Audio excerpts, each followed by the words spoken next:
Hey, salut tout le monde, j'espère que vous allez bien. Nous sommes le lundi 19 janvier et j'introduis ce vlog lecture. Vous allez retrouver dans ce vlog lecture un book haul du mois de décembre et du mois de janvier, parce que comme vous le savez, pour ceux qui ont suivi mes vlogmas, Priscilla m'a offert un calendrier de l'Avent et à l'intérieur il y avait plusieurs livres, donc j'ai un énorme book haul à vous faire. Voilà, en ce début janvier j'ai déjà lu 3 livres dont je vais vous parler succinctement au cours de ce vlog. Et en ce moment je lis en lecture commune avec Christelle, donc Christelle si tu passes par là, La guerre du pavot de R.F. Kuang aux éditions de Saxus. Alors là, vous voyez le livre, moi j'ai opté pour la version, il est trop beau, la version reliée collector, et j'ai enlevé la jaquette, voilà, parce que c'est plus confortable pour lire. Et alors déjà, l'objet livre est sublimissime, il y a des illustrations, il est coloré en orange dedans. Et franchement, cette lecture, elle est incroyable. Là, j'ai terminé la 2e partie et on va entamer la 3e partie avec Christelle. On doit se faire un petit débrief dans la journée ou même demain, voilà. Et c'est une lecture extraordinaire. Vraiment, il faut lire R.F. Kuang au moins une fois dans sa vie. Choisissez celui que vous voulez, Yellowface, Babel, La guerre du pavot, Catabasis, que je n'ai pas encore en ma possession parce qu'il n'est pas sorti en français, mais je peux vous assurer que dès qu'il va sortir, je vais me jeter dessus comme un vautour sur un cadavre ambulant. Je suis immonde de mes références. Voilà, vraiment j'apprécie beaucoup cette lecture. J'ai commencé à remplir aussi mon carnet de lecture. Alors celui-ci c'est Priscilla qui me l'a offert, c'est celui de Audrey qui a le conte Le souffle des mots, et franchement j'en suis ravie. Je vous montrerai ça, hein. Je vais continuer à le remplir au fur et à mesure. Bref, il va se passer plein de petites choses dans ce vlog qui va durer une semaine et qui sortira pour vous la semaine suivante. Voilà. Alors, au mois de janvier, j'ai lu pour l'instant 3 livres dans leur entièreté. Et le premier livre que j'ai lu au mois de janvier, il s'agit de The Nice House on the Lake, le tome 2, que j'ai adoré. J'ai très hâte de lire The Nice House on the Sea, je crois que c'est ça le titre, qui va se passer là au bord de la mer et pas au bord d'un lac. Mais je sais pas, j'ai envie de le lire à l'approche de l'été. Il me donne pas des vibes d'hiver, peut-être que je me trompe totalement, hein, et que c'est une plage enneigée, mais voilà, je vais suivre mon instinct. J'ai lu aussi La femme de ménage voit tout, donc le 3e tome, qui est en réalité le 4e livre de cette saga. Je sais pas si tout le monde m'a bien compris, mais voilà. Donc je clôture, j'ai terminé cette saga et ma foi, j'ai passé un bon moment en lecture. Je l'ai largement préféré au tome 2 et le tome 2.5 là, je vous l'ai dit, il servait à rien. Franchement, c'est une perte de temps. Voilà. Mais je l'ai acheté parce que j'étais quand même curieuse, il faut l'avouer. Et surtout, je lis cette saga et après je passe les tomes à ma maman et je voulais qu'elle ait tous les tomes. Donc celui-ci je l'ai déjà lu et il est déjà parti avec ma maman. Donc vous le verrez pas en physique, mais je vous mettrai une photo ici si vous voulez. Voilà, je suis très contente d'avoir terminé cette saga et de pouvoir passer à autre chose. C'était vraiment un bon moment en lecture, encore une fois. C'était chouette de retrouver Millie et son mari et éventuellement sa famille. Voilà. J'ai lu Plein ciel. Là, carrément, je pose mon petit carnet de lecture de Siècle Vaillant. Et ce fut une lecture particulière. Je vous avoue que le début du roman m'a fait peur. Il m'a fait peur, vraiment. Je me suis dit, oulala. Qu'est-ce que ça nous raconte? Qu'est-ce qu'elle veut dire, l'autrice? Où elle nous emmène? Au début, j'ai eu peur parce que j'ai j'ai eu des relents de racisme, et notamment de cette théorie du grand remplacement. Remplacer les personnages blancs par des personnages noirs, parler de classisme, de racisme vis-à-vis de la couleur de peau des gens. On va suivre un personnage qui s'appelle Ivoire, ce sont des petits animaux. Je sais qu'il y a un terme spécifique en littérature, mais je m'en rappelle plus. Voilà, c'est des animaux qui vivent dans une ville où plus tu es clair de peau, plus tu es stigmatisé et mis au rebut de la société, ce qu'on appelle communément le racisme. Et plus tu es noir, et plus tu es vu comme quelqu'un de beau, tu as du privilège, tu es en haut de la pyramide sociale. Et cet inversement des choses, c'est ça qui m'a fait peur. Je me suis dit, qu'est-ce que c'est que cette histoire? Voilà. En plus, la description des personnages, on dit qu'ils ont des cheveux crépus, etc. Vraiment, au début, elle m'a fait très peur. Je ne sais pas si elle va passer par là, l'autrice. Mais, Siècle, tu m'as fait peur. Tu m'as fait peur. Et j'ai persévéré dans ma lecture parce que je voulais vraiment... Si je devais vous dire quelque chose de négatif sur cette lecture, je voulais vraiment aller jusqu'au bout de cette lecture pour vous dire, ok, c'est vraiment ce que j'ai pensé dès le départ, ou non. Voilà, ou je voulais au moins avoir des arguments pour étayer mon propos. Et non, je me suis plantée. Elle m'a fait très peur, hein. Mais non, allez-y, il n'y a pas de racisme dans cette histoire. En tout cas, il n'y a pas de... Ce truc de vouloir inverser les choses et ce relent de grand remplacement. On n'est pas là, on n'est pas dedans. Et en plus, en faisant des petites recherches après, j'ai vu que Laura Nsafou avait relu le texte en tant que personne racisée pour que ce soit OK. Et elles ont fait un super travail. Donc vraiment, très très très bonne lecture. Je lui ai mis un 4.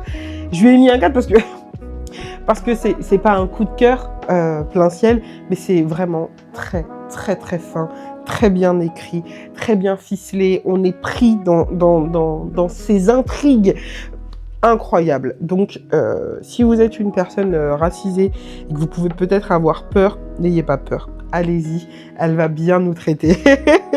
Vraiment incroyable. Une lecture, je pense que ça va me marquer. Ça va vraiment me marquer et j'aurai plaisir dans quelques années à le relire. Vraiment, je le pense. Et ma lecture en cours, donc la 4e de ce mois-ci, eh ben, il s'agit, comme je vous l'ai dit, de La guerre du pavot, pour laquelle j'ai remis la jaquette pour faire ma petite photo de, de miniature. Donc, vraiment très cool. La guerre du pavot, j'ai hâte. Je me suis arrêtée pile poil à la page 518. C'est une lecture, alors, attention, gros trigger warning, vraiment, gros trigger warning. C'est un récit de guerre, on est sur de la fantasy, de la dark fantasy militaire. Voilà. Il se passe des dingueries dedans, donc tout ce que vous pouvez imaginer qui peut se passer en temps de guerre. Comme ça, c'est clair. Donc rien de très beau et réjouissant. Le personnage principal, alors, je l'aime bien, ce personnage principal, mais on est loin d'être sur une héroïne genre héros, comme on l'entend au sens classique du terme. Je trouve que c'est un personnage très très gris. Elle fait peut-être pas ça pour des bonnes raisons, voilà. Mais ça la rend d'autant plus humaine, d'autant plus accessible, d'autant plus appréciable. Je sais pas comment expliquer ça. Par exemple, Daenerys Targaryen, je l'aime pas. Voilà, genre ce truc là de venir sauver les autres, oui, je vais venir libérer tout le monde pour qu'on voit ce qu'elle fait à la fin là, Dracarys. Voilà, moi j'ai jamais aimé Daenerys dès le départ. Je l'aimais pas. Parce que elle était trop lisse. C'était trop lisse, c'était trop beau pour être vrai. Alors que là, c'est un personnage vraiment humain. Et bon, chez Daenerys Targaryen, il y a aussi des relents du syndrome du sauveur blanc, il faut le dire. Bref, c'est un autre sujet. C'est un autre sujet. Mais ouais, j'adore. J'adore, je vous en reparlerai au fur et à mesure de cette fin de lecture.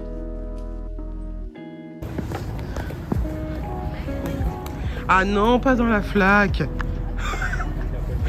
Et toi, pas dans la flaque.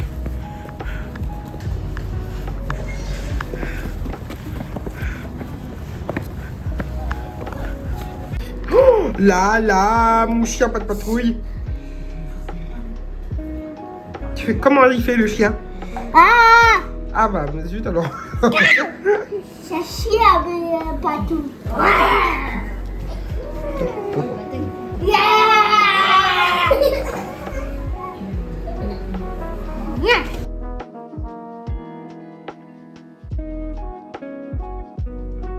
Ce jour-là, j'avais rendez-vous avec la sage-femme pour faire un check-up complet et lui poser quelques petites questions. La routine, quoi. Frottis, etc. Hey, on se retrouve dans ce vlog pour vous faire le book haul de tout ce que j'ai eu au mois de décembre et de ce que j'ai acheté aussi au mois de janvier. La première partie de ce book haul, ça va être tous les livres que m'a offert Priscilla pendant le calendrier de l'Avent. Et après, je vous montrerai ce que j'ai moi acheté, ce que j'ai eu d'autres en cadeau et ce que j'ai acheté au mois de janvier. On va faire ça, c'est bien carré. Le premier livre que m'a offert Priscilla pour notre calendrier de l'Avent, il s'agit de L'amitié, un livre pour la vie, sourire, rire, gentillesse et loyauté de Hélène Exley.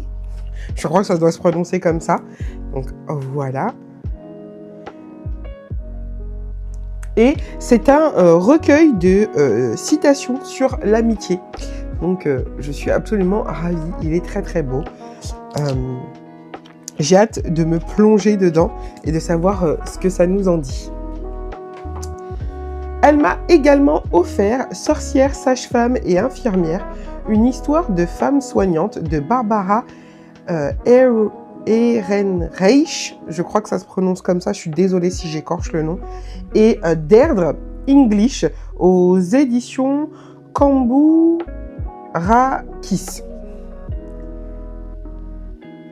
Celui-ci, ça fait très longtemps qu'il est dans ma wishlist et que je le voulais. Et je me suis dit que c'était l'occasion de le mettre dans cette petite liste pour précis. Et je me suis dit peut-être qu'elle aura la bonne idée de me le prendre. Et les grands esprits se rencontrent, n'est-ce pas? Elle me l'a pris. Cette petite édition de poche là, vraiment, elle est illustrée à l'intérieur. Donc c'est des illustrations en noir et blanc. Mais vraiment c'est super sympa. Je vais essayer de vous en trouver une. J'y arrive. Hop là. Je vous dis ça et puis j'en trouve pas. Voilà.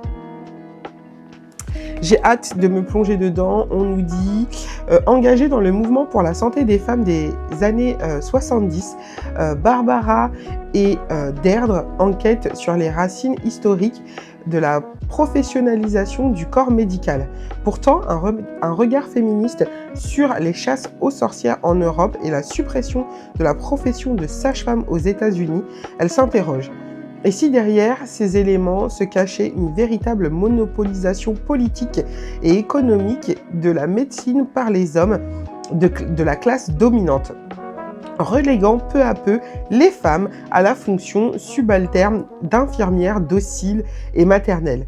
Depuis sa parution aux États-Unis en 1973, cet essai concis et inoffensif a ouvert la voie à de nombreux travaux de recherche et de prise de conscience. Voilà. J'ai très hâte de le lire. Elle m'a également offert le sacro-saint Frankenstein de Mary Shelley.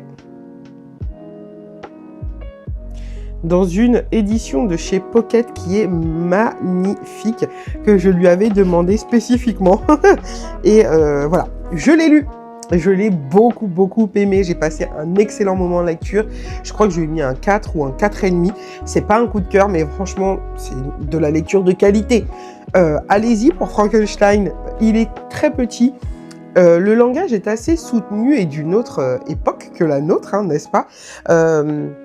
Mais franchement, ça se lit bien, c'est fluide, on comprend tout ce que veut nous dire Mary Shelley. Et voilà, merci à elle pour nous avoir légué cette œuvre incroyable.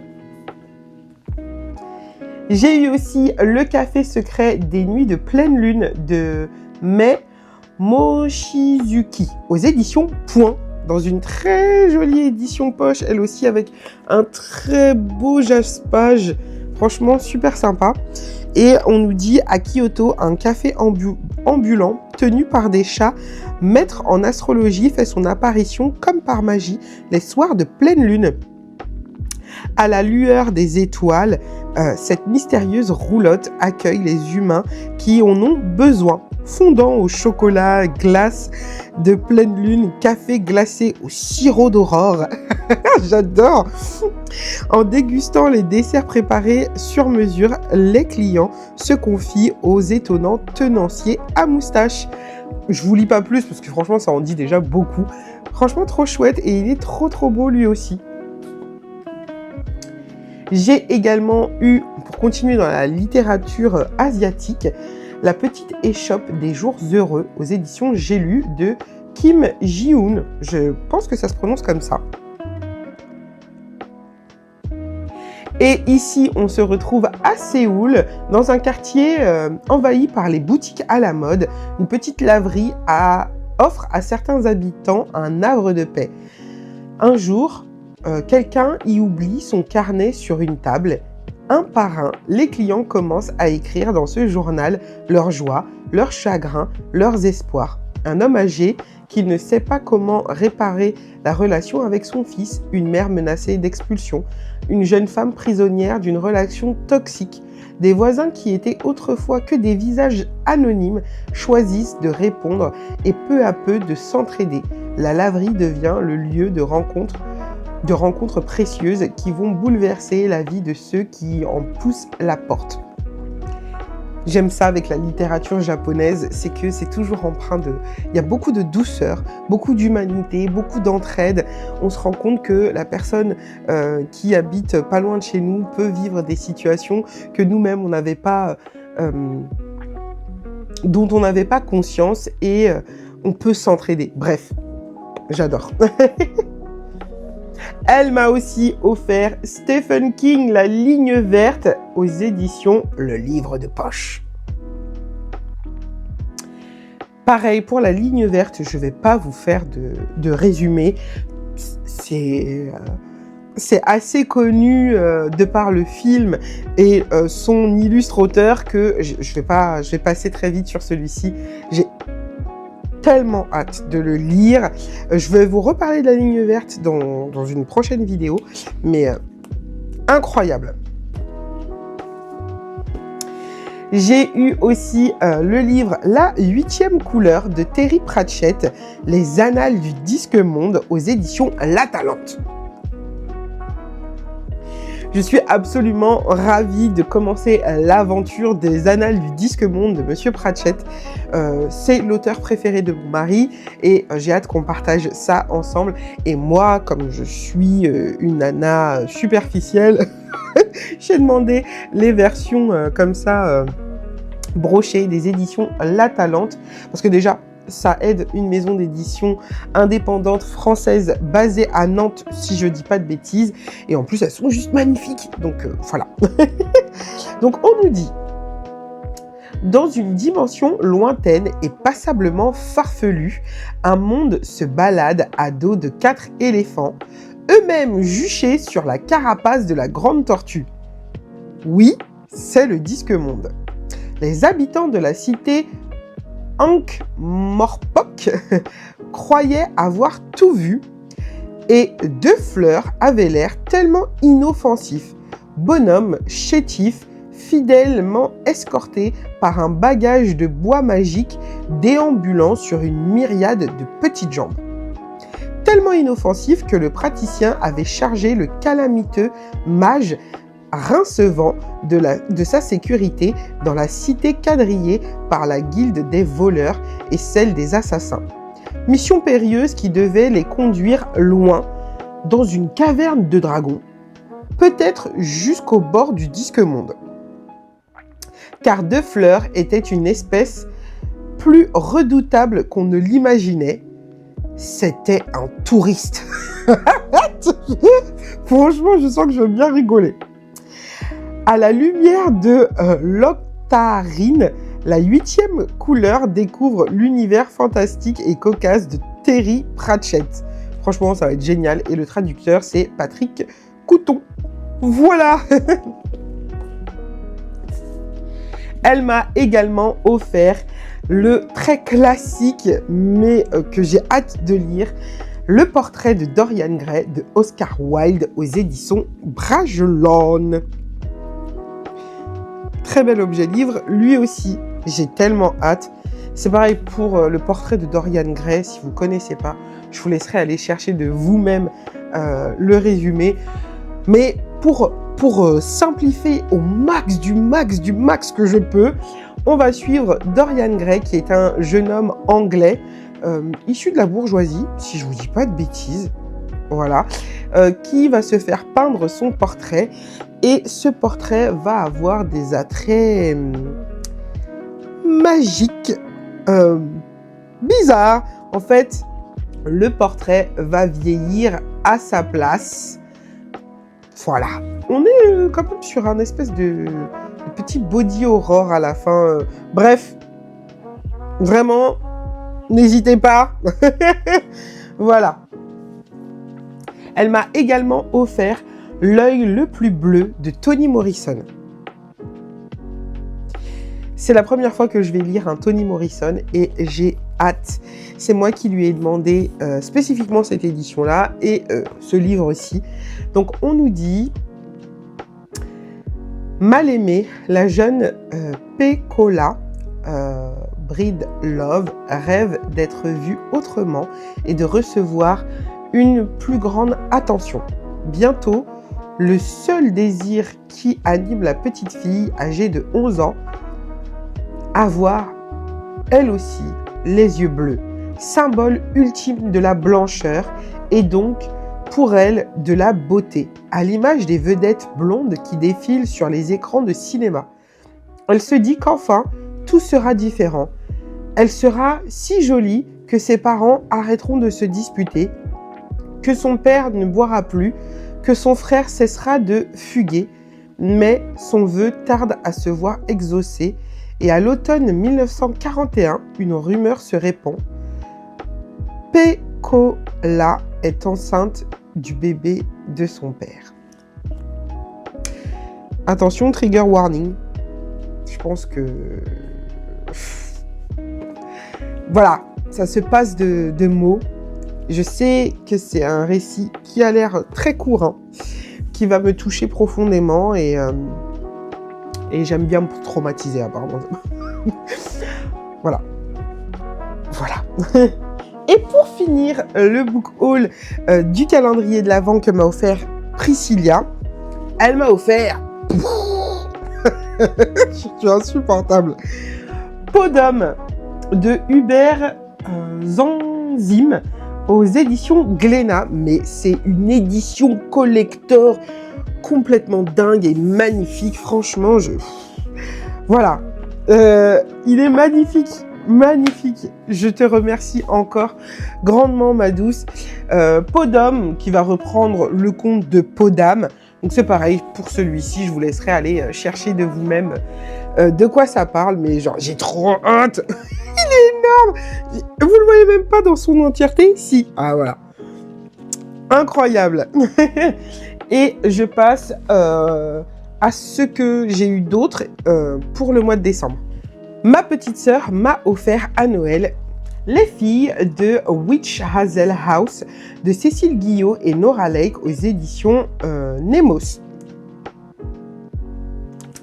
On nous dit l'ARC vient d'être admise à Witch Hazel House, un programme spécial accueillant un petit groupe d'élèves pour étudier la littérature souffrant de TOC.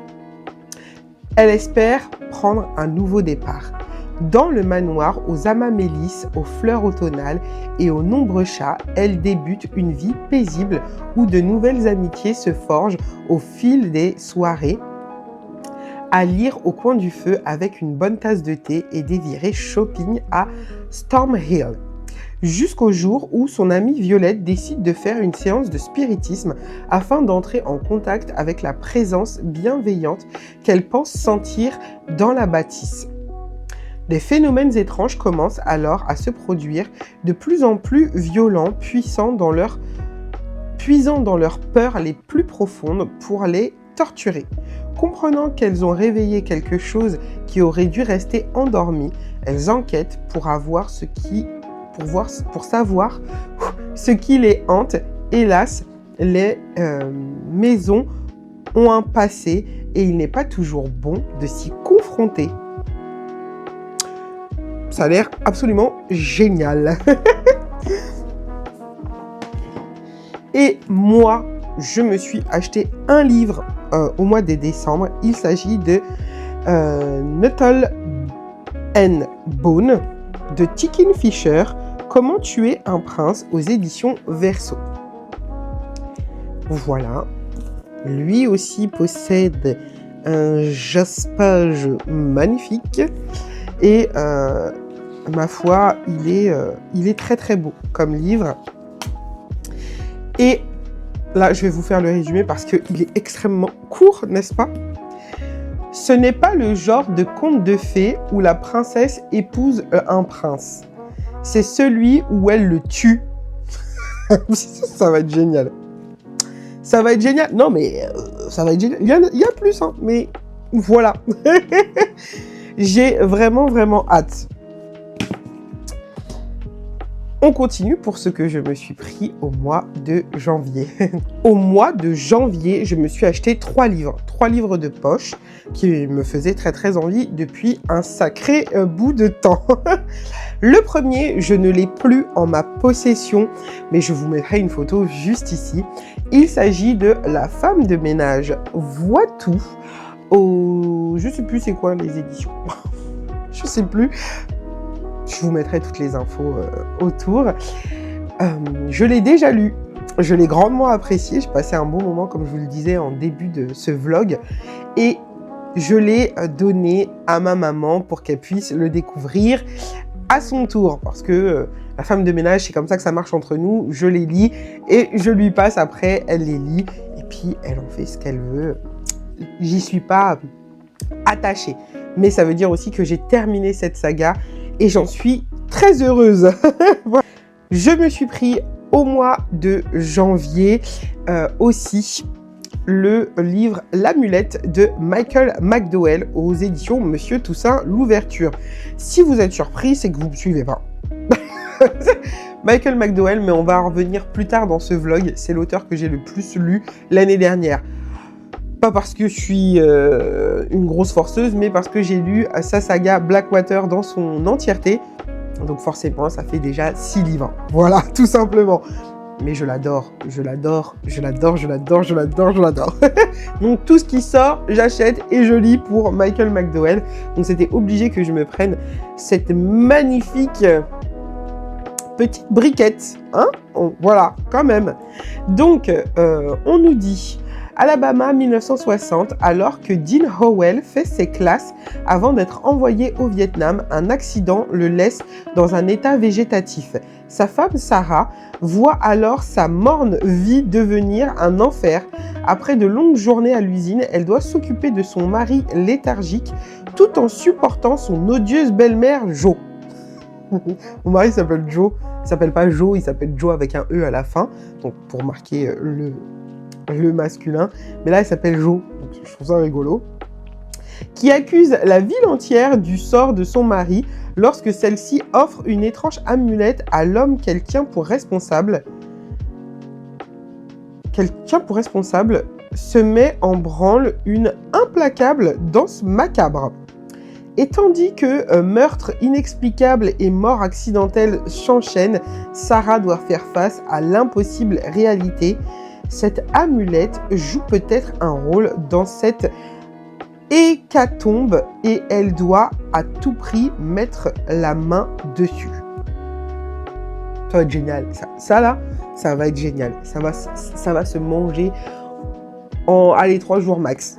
Tellement cet auteur, il est addictif. Sa façon d'écrire est... mon Dieu, lisez du McDowell.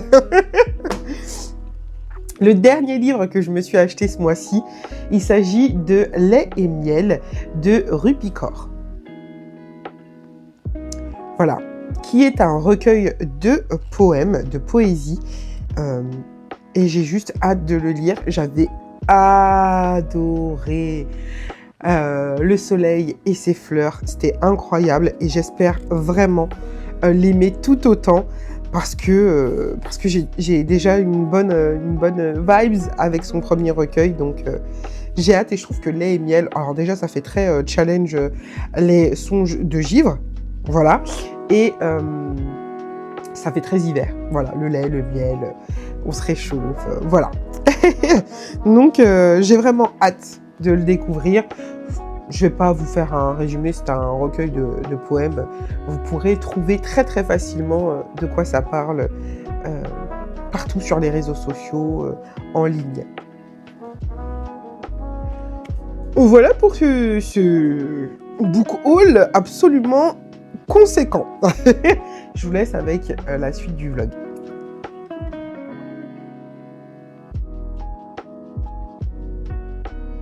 Le mercredi, j'ai reçu Imbolc, le dernier grimoire de sabbat de la collection de Katie.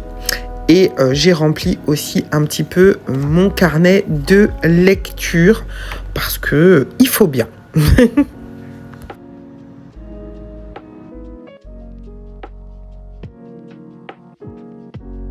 J'adore évidemment ces petits moments rien que pour moi, où je peux me pencher sur mes lectures en cours et mes anciennes lectures et aussi mes futures lectures et challenges. Une vidéo à ce sujet arrive.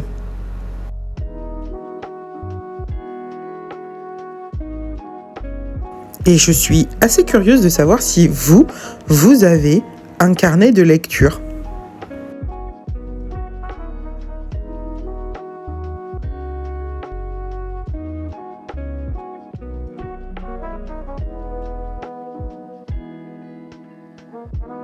Je vous reprends dans ce vlog. On est très tôt le matin et nous sommes le jeudi 22 janvier. Et ce matin, très tôt, j'ai terminé La guerre du pavot de R.F. Kuang que je lis en lecture commune avec Christelle qui est active sur Instagram. Je vous remettrai son compte en barre d'infos. Lecture incroyable, incroyablement difficile. Incroyablement incroyable. Bref, je suis toujours amoureuse de la plume de R.F. Kuang. C'est une autrice incomparable, vraiment. D'une finesse, d'une intelligence,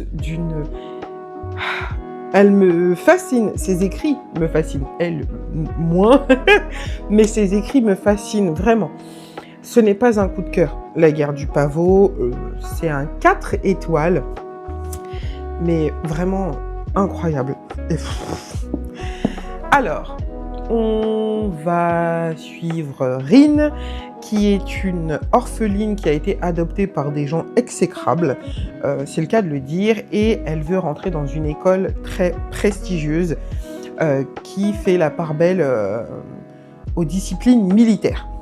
Voilà, art martial, parce que ça se passe en Chine.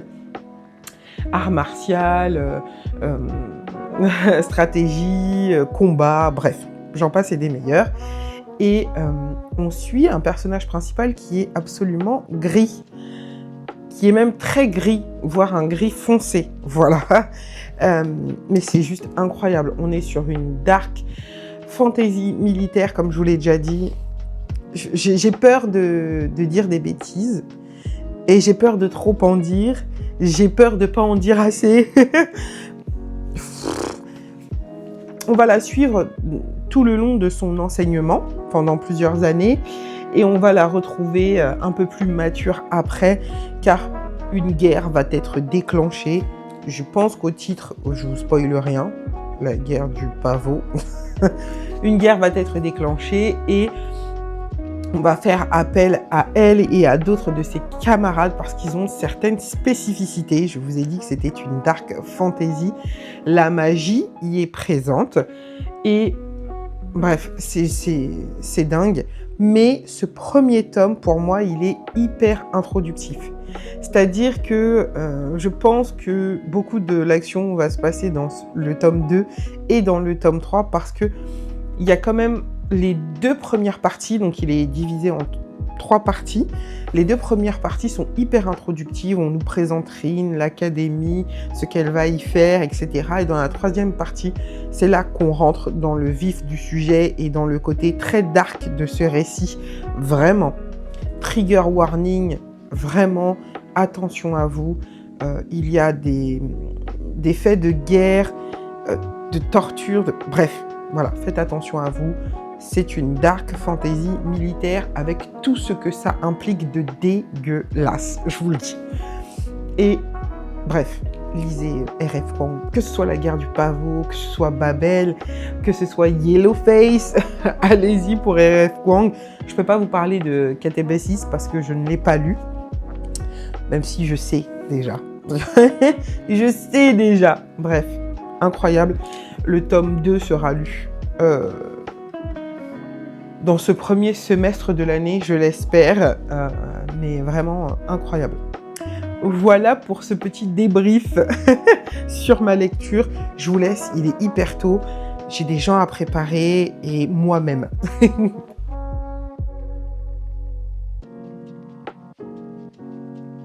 Ce matin-là, j'avais rendez-vous à l'école des enfants pour parler d'eux, de leur scolarité, et autant y aller avec Bad Bunny dans les oreilles. Et ce midi-là, j'avais envie de quelque chose de léger, donc bagel au cream cheese, saumon et petite salade. Je vous retrouve dans l'après-midi du vendredi 23. Vous m'avez vu ce matin. Je suis partie, j'avais un rendez-vous à l'école des jumeaux pour parler de leur scolarité. Et quand je suis revenue à midi, je me suis fait un bagel au saumon et au cream cheese avec une salade, tomate avocat, endive. Incroyable, j'ai très très bien mangé et j'ai reçu des petites choses, donc je vous les montrer. J'ai reçu le grimoire de Sabah de Kitty Oran Ferrella, que vous connaissez sous le nom de Kitty Adastra, sur Imbolc, qui est mon Sabah préféré. Donc je me devais de l'avoir dans cette collection parce que je l'attendais avec la plus grande impatience.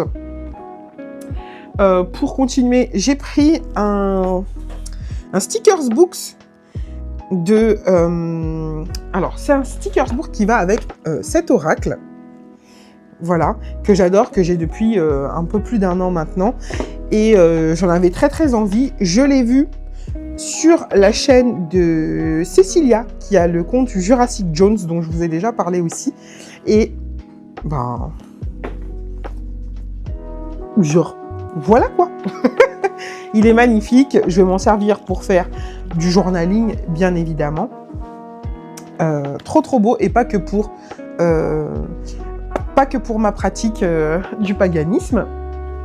Et j'ai reçu aussi un autre colis qui vient de chez Choose parce que j'ai passé une commande sur ce site. Je ne sais pas si vous connaissez Choose. C'est une application où on va pouvoir commander des chouettes marques. Ils ont vraiment tout le temps des chouettes trucs vraiment super sympas.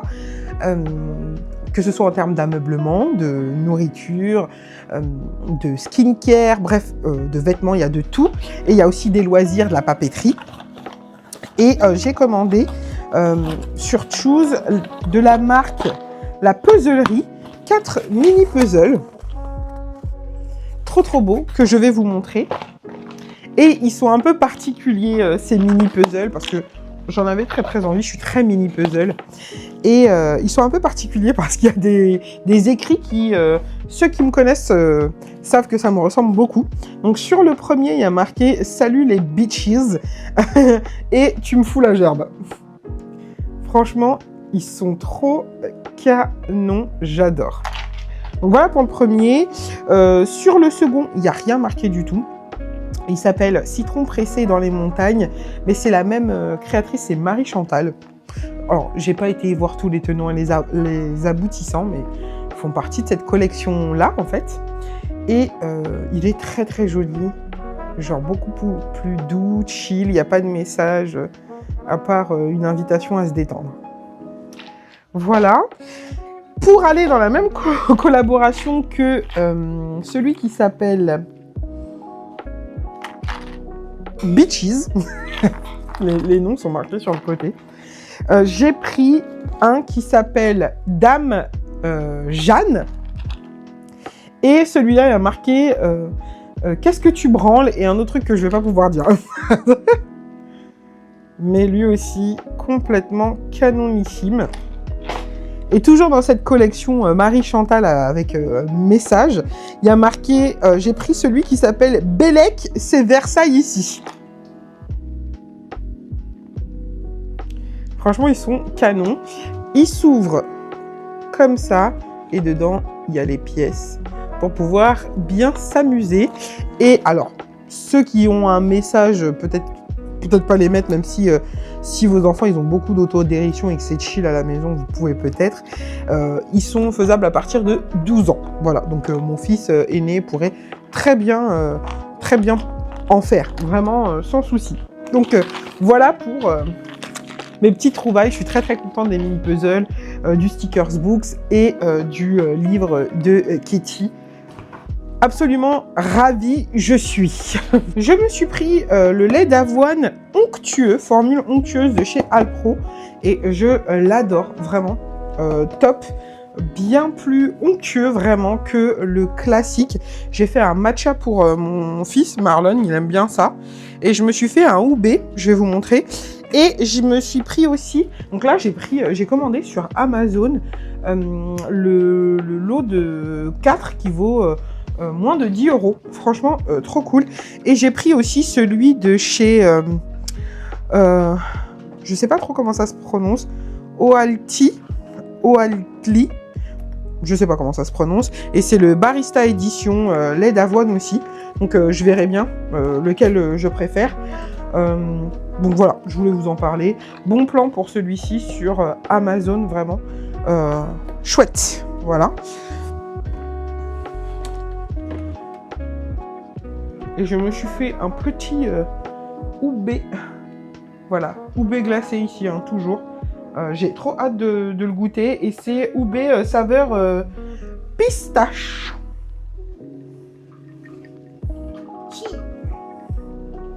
Chine.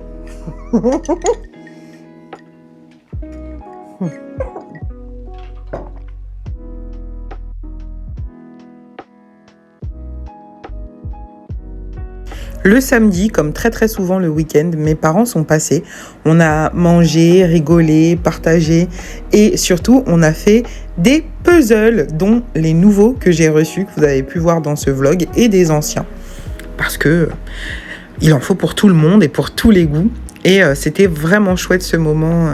Voilà. Et en plus, la lumière était au rendez-vous. Donc, je suis absolument ravie. Les enfants se sont bien amusés également.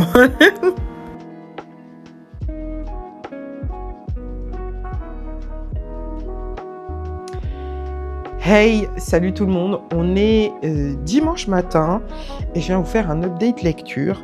Hier, j'ai commencé The Black Flamingo, je vois rien du tout, ce sera beaucoup mieux. Donc The Black Flamingo de Dean Atta aux éditions Slalom, traduit par Insa Sané. J'espère que je prononce bien. Donc, on est sur un roman en vers libre, illustré. Il y a quelques illustrations, quelques pages qui sont toutes noires, en grisé. Et donc, on nous dit, alors qu'il s'interroge sur son identité, Michael écrit dans un carnet dont il nous livre quelques pages. Dans un écrit émouvant, il raconte sa vie de son enfance à Londres à ses premiers émois amoureux à l'université. Chaque rencontre, chaque expérience est pour lui un pas de plus vers la tolérance et la liberté. Avec force et passion, il crie au monde « Vous seul avez le pouvoir de décider qui vous êtes ». Voilà. Et ben c'est très très émouvant, c'est le début de ma lecture, mais c'est déjà très très beau, très émotionnel. Il y a aussi...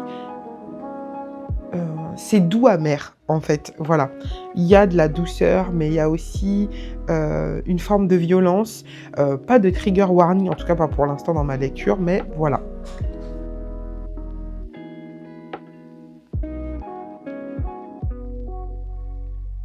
La dernière fois que j'ai été à Action, j'ai pris ces stickers pour les jumeaux. Et en fait, le but, c'est juste qu'ils décollent et qu'ils collent sur la feuille. Ça fait travailler la motricité fine.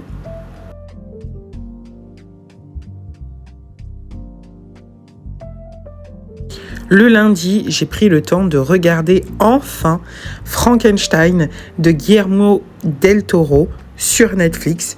Et j'ai passé un excellent moment. La photographie est magnifique, l'ambiance, les costumes, vraiment incroyable. Vraiment, si vous ne l'avez pas encore vu, allez-y, allez-y, allez-y, il est sublime à regarder.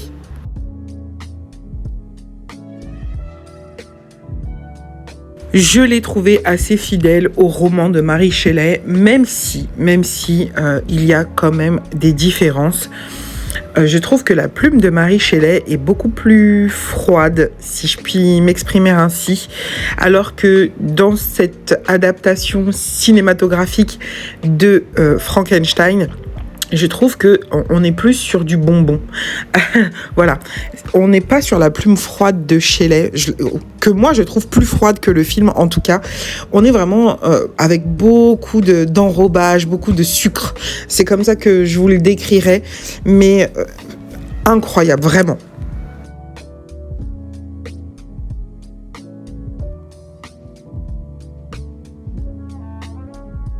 Ce mardi-là, l'école nous a appelés pour venir récupérer Marvin parce qu'il était pas bien. Pauvre petit chat, il avait une diarrhée.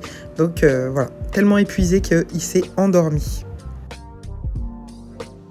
Hey, je vous reprends aujourd'hui le mardi 27, quelque part dans l'après-midi. Je ne sais plus trop quelle heure il est. Comme vous avez pu le voir juste avant, on a été récupérer Marvin parce que l'école nous a appelés pour nous dire qu'il avait la diarrhée petit chou. Donc on a été le récupérer, donc l'après-midi à la maison. Là, il dort et donc c'est pour moi le moment de faire plusieurs choses. J'ai terminé ma lecture de The Black Flamingo de Dean Atta aux éditions Slalom, qui est un roman en vers libre où on va y parler de la communauté LGBTQIA+, à travers notre personnage, Michael, qui est aussi, c'est une autobiographie, hein, on est sur son journal, qui est aussi Dean. Et franchement, c'était magnifique, c'était très... moi, j'ai trouvé ça doux et très... encore une fois, je pense que je l'ai déjà dit, mais très émotionnel.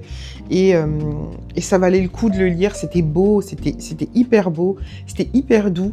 Voilà. Il va devoir se battre toute sa vie en tant que personne racisée, évidemment, mais en plus de ça, en tant que personne faisant partie de la communauté LGBT. Voilà. C'est un combat de longue haleine. Et c'était beau, c'était bien écrit, c'était... Voilà, on ne peut que être empathique de l'enfant, de l'adolescent et du jeune adulte qu'il a été. Donc voilà, lire ça nous ouvre une compréhension tout autre sur différentes problématiques. Je ne fais pas partie de la communauté LGBT. Je me suis retrouvée dans la personne racisée, mais ne faisant pas partie de cette communauté-là, c'est très très important de les lire, de lire ce qu'ils ont à dire, ce qu'ils vivent, ce qu'ils ont vécu, ce qu'ils vivent encore et ce qu'ils vivront, voilà. Et voilà. Donc franchement, allez-y. C'est vraiment une très très bonne lecture. Si je devais le noter, je lui mettrais certainement un 4 étoiles. C'est ma note chouchou de ces derniers, de ces derniers mois. Mais je pense que je sais aussi, plus j'avance dans ma vie de lectrice, plus je sais ce qui va me plaire et plus je vise juste, même si ça, de temps en temps, je peux faire des petits écarts. Mais voilà, vraiment, je vous le conseille. Là, je m'apprête à faire le repas. Oui, il est très tôt dans l'après-midi, mais je préfère le prendre de l'avance pour pas être débordée le soir quand tout le monde arrive, il y a les devoirs, le goûter, et puis je veux qu'on ne mange pas après 19h, parce qu'après c'est le temps genre... Voilà, et donc je prends de l'avance quand je peux. Donc, recette HelloFresh, crispy tender et mayo chipotle avec patates douces, avec potatoes de patates douces, voilà. Et une petite salade pour aller avec. Donc, trop chouette. Donc, je vais éplucher mes patates douces, hop, là, qui sont juste ici, les oignons, le poulet qui est bien décongelé, et on va manger tout ça. Puis comme je vous l'ai dit, j'ai commencé à préparer le repas. Ce fut assez fastidieux parce que c'était la première fois que je devais paner de la viande.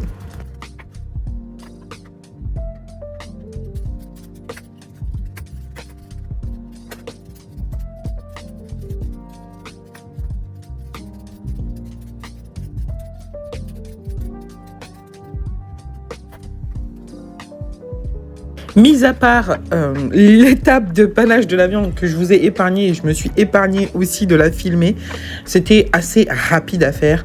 Couper les patates douces en forme de potatoes, faire la petite salade qui allait avec, et ensuite paner et cuire la viande. Franchement, très rapide, surtout depuis que j'ai mon air fryer.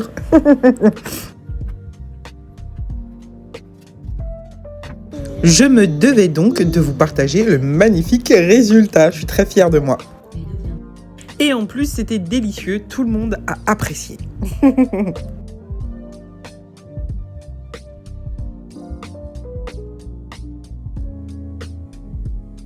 Le ciel de ce mercredi matin était incroyable. Je me devais de vous le partager car vous connaissez mon obsession pour le ciel. Et puis ce jour-là, j'ai aussi commencé le manga Nana avec le tome 1, évidemment. Sachez qu'il n'y a pas de fin. Donc moi, je suis au courant. Donc la frustration sera moins grande que si vous le commencez en n'ayant pas cette info-là. Et j'avais envie de vous partager les œuvres d'art de mes jumeaux. C'est vraiment trop mignon. Je trouve qu'ils ont des vibes très automnales. Vous en pensez quoi ?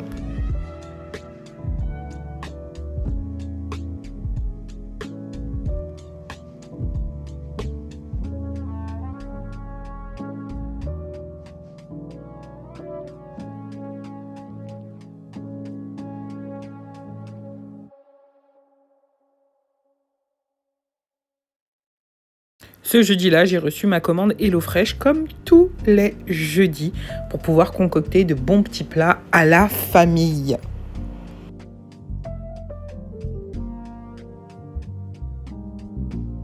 Je viens clôturer ce vlog qui, j'espère, vous aura plu.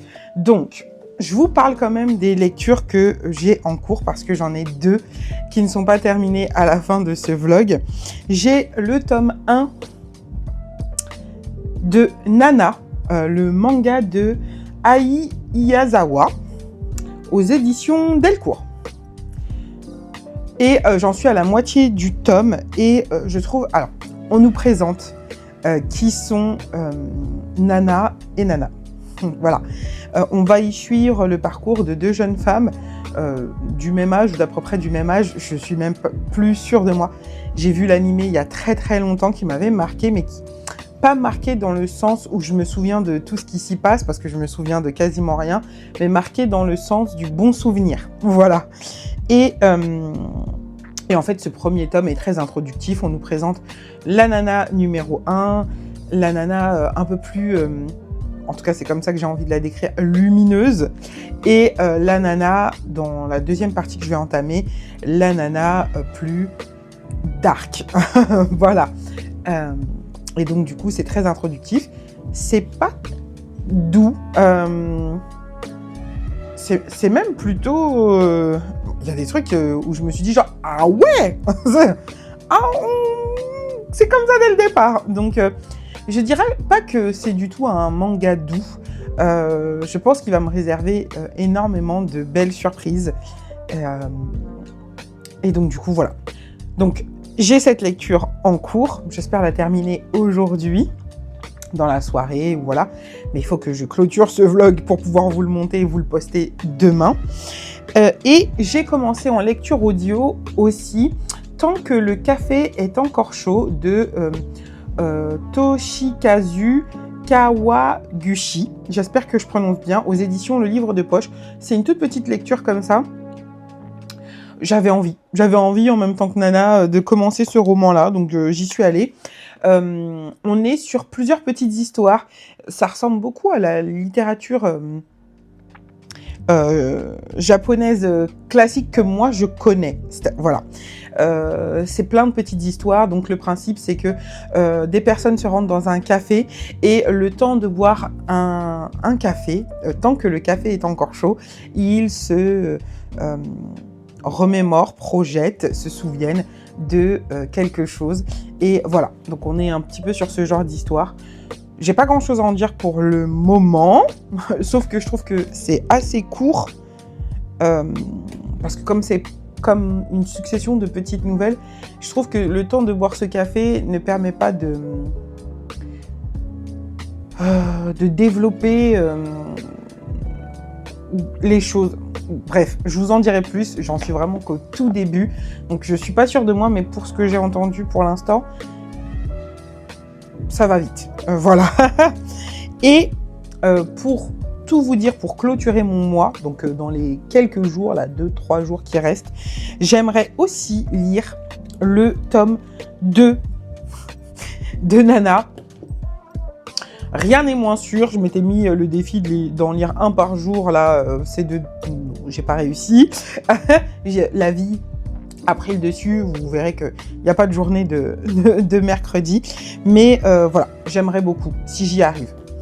Donc, Nana tome 1 en cours, Tant que le café est encore chaud en cours, et avec beaucoup d'espoir de lire le tome 2 de Nana. Voilà. J'espère que, encore une fois, ce vlog vous aura plu.